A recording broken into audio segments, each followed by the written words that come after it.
You ask Tiger to calculate. This deals with linear inequalities with one unknown. The final result is f equal or smaller than 11. Let's solve it step by step. Remove the ones. Though a variable sign changes when it is multiplied by -1, its absolute value does not. Therefore, we can eliminate the 1.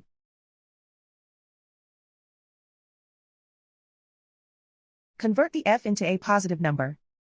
Multiply both sides by -1. Whenever you multiply or divide by a negative, reverse the inequality sign.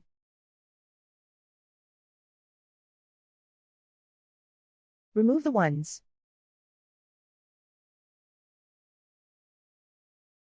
Simplify the arithmetic.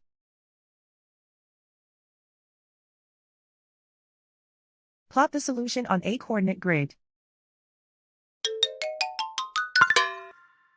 And so the final result is f equal or smaller than 11.